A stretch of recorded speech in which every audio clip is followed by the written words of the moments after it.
ఆలోచన ఎంత మేరకు ఉందో ఇట్టే అర్థమవుతుంది అధ్యక్ష. కాంగ్రెస్ ప్రభుత్వం మరియు మంత్రులు హెలికాప్టర్లో టూర్లు వేసిన శ్రద్ధ రాష్ట్ర టూరిజం అభివృద్ధిలో పెట్టాలి అధ్యక్ష.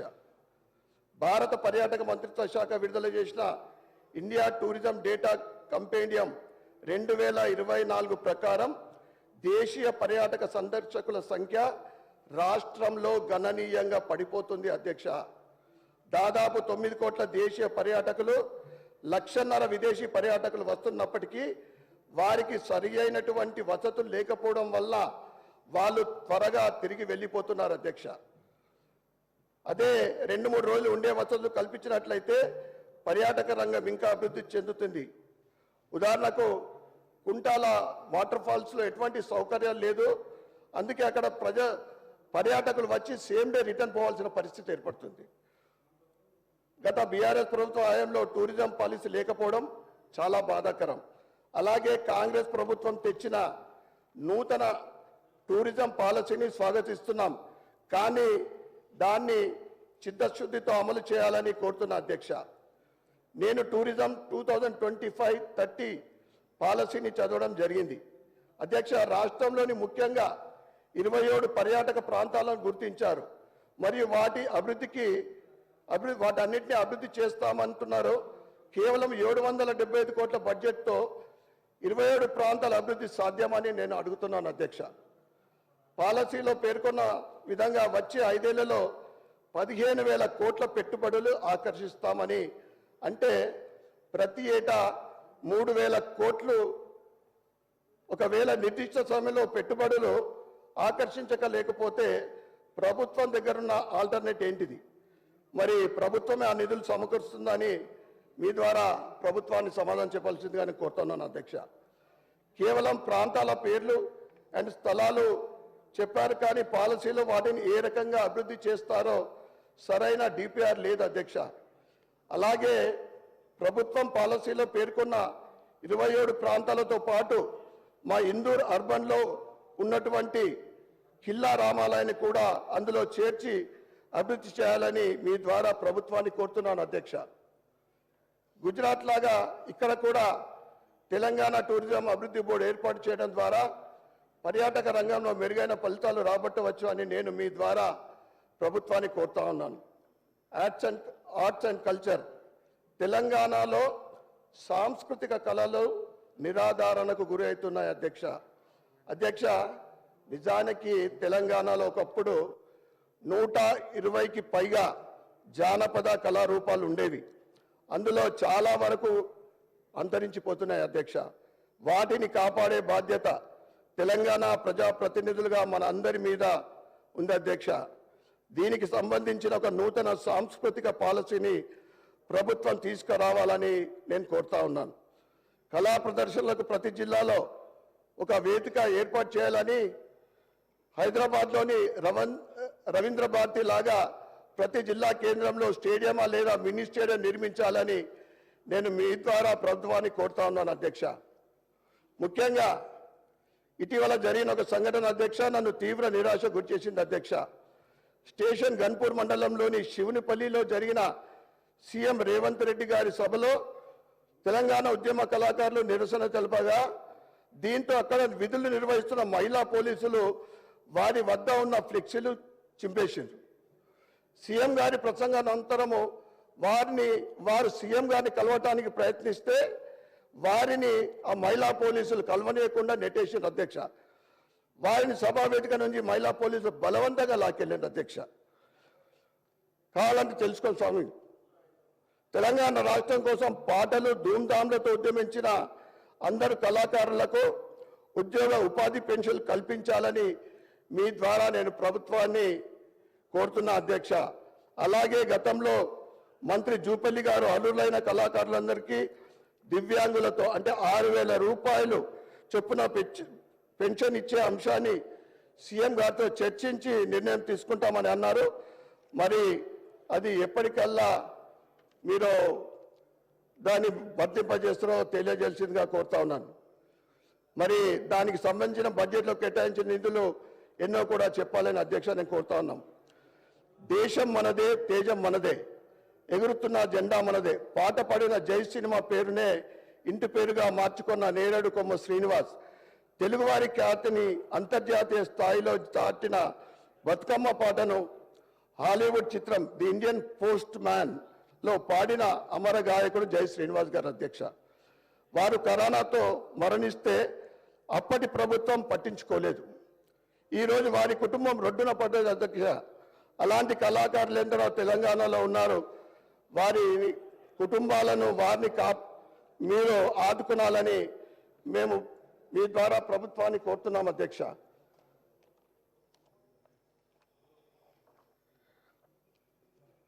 ధర్మదయ తెలంగాణ రాకముందు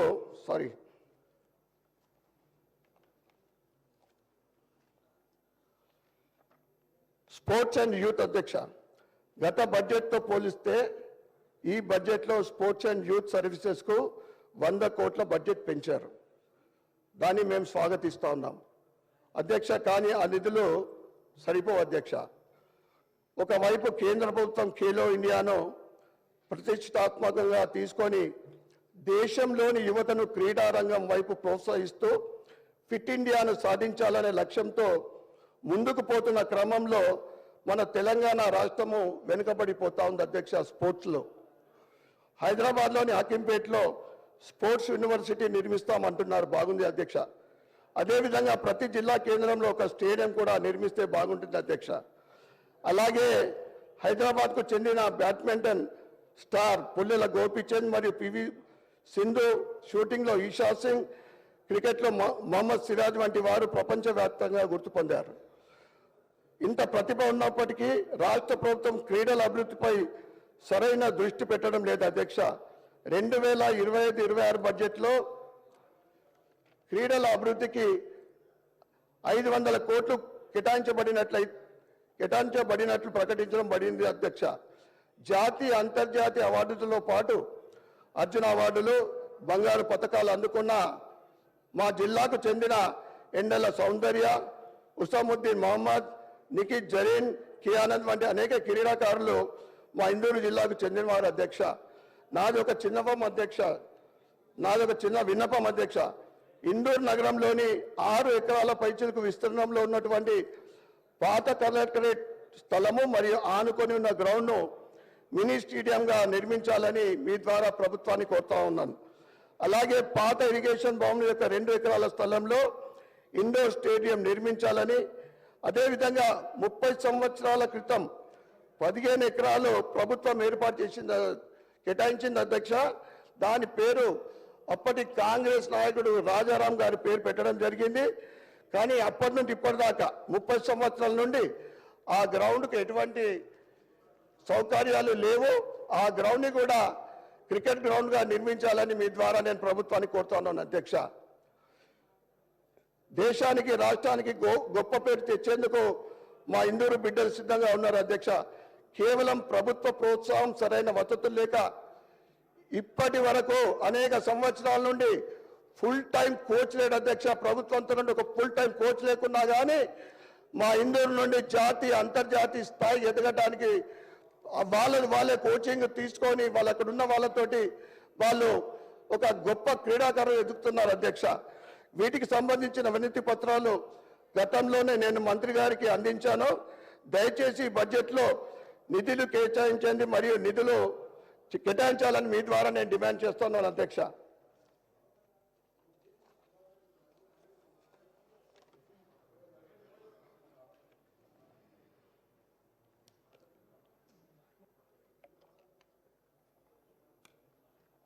ఎక్సైజ్ అధ్యక్ష, ముందుగా కాంగ్రెస్ ప్రభుత్వం తన లక్ష్యం ఏంటో స్పష్టంగా చెప్పాలి అధ్యక్ష.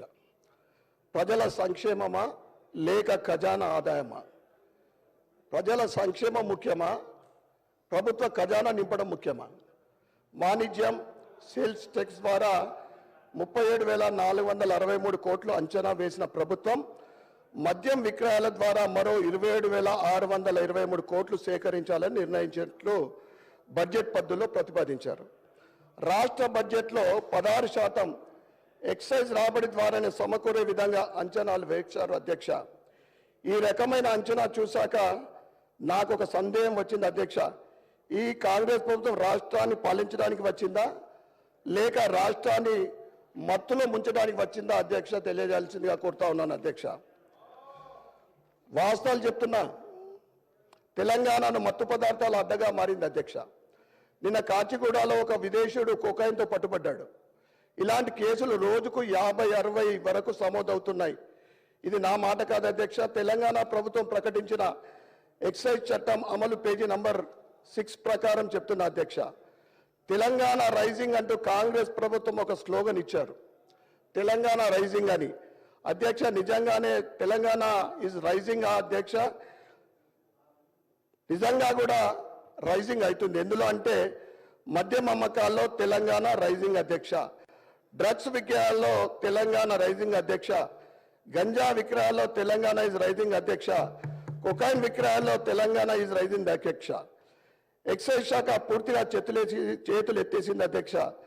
గత 10 ఏళ్లలో మద్యం షాపుల సంఖ్య రెట్టింపు అయ్యాయి. పోలీసులు పట్టుకునే క్వాంటిటీ కన్నా ఎక్కువ డ్రగ్స్ మార్కెట్లోకి చేరుతున్నాయి అధ్యక్ష.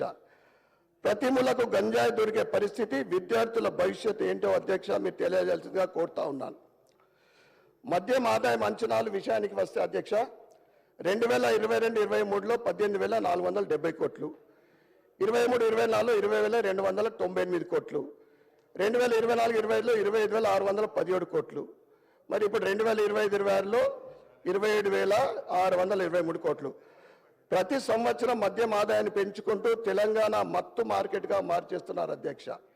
ఆ ప్రభుత్వం కానీ ఇప్పటి కాంగ్రెస్ ప్రభుత్వం కానీ ఇది ప్రజలను మత్తులో ముంచుతున్నాయి అధ్యక్ష. గుడికి బడికి 500 మీటర్ల పరిధిలో మద్యం షాపులు ఉండకూడదు అనే నిబంధన ఉంది, కానీ ఎక్కడా దీనిని పాటించడం లేదు అధ్యక్ష. కల్తీ కళ్ళు వల్ల గౌడన్నల జీవితం నాశనం అవుతోంది. ప్రభుత్వం దీనిపై కఠిన చర్యలు తీసుకోవాలని నేను కోరుతా ఉన్నాను అధ్యక్ష. మద్యం తాగి వాహనం నడపడం నేరం, కానీ మద్యం అమ్మే ప్రభుత్వం నడపడం నేరం కాదా అధ్యక్ష నేను అడుగుతా ఉన్నాను అధ్యక్ష. చివరగా అధ్యక్ష, ప్రజల ఆరోగ్యాన్ని పణంగా పెట్టి రెవెన్యూను పెంచుకోవాలని ప్రభుత్వ ఆలోచన విధానాన్ని భారతీయ జనతా పార్టీ తరఫున తీవ్రంగా వ్యతిరేకిస్తున్నాం అధ్యక్ష. దేవుళ్ళ పేర్లతో వైన్ షాప్లను బార్లకు పేర్లు పెట్టకుండా ఉండే విధంగా చట్టం తీసుకురావాలని నేను సూచిస్తా ఉన్నాను అధ్యక్ష. ఎడ్యుకేషన్ విషయంలో మా సోదరుడు రాకేష్ రెడ్డి గారు పూర్తి స్థాయిలో మాట్లాడతారు. ఎడ్యుకేషన్ విషయం కూడా పూర్తిగా, ఎందుకంటే అన్ని స్థాయిలలో ప్రైమరీ కానీ, హై స్కూల్ కానీ, కాలేజీలు కానీ, యూనివర్సిటీలు కానీ పోస్టులు భర్తీ లేవు అధ్యక్ష.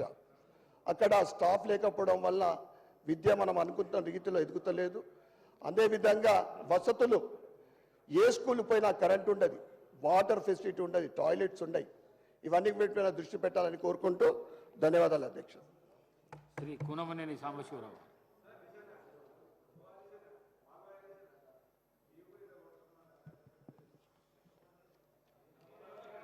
Thank you sir. ముందుగా ఎడ్యుకేషన్కి సంబంధించి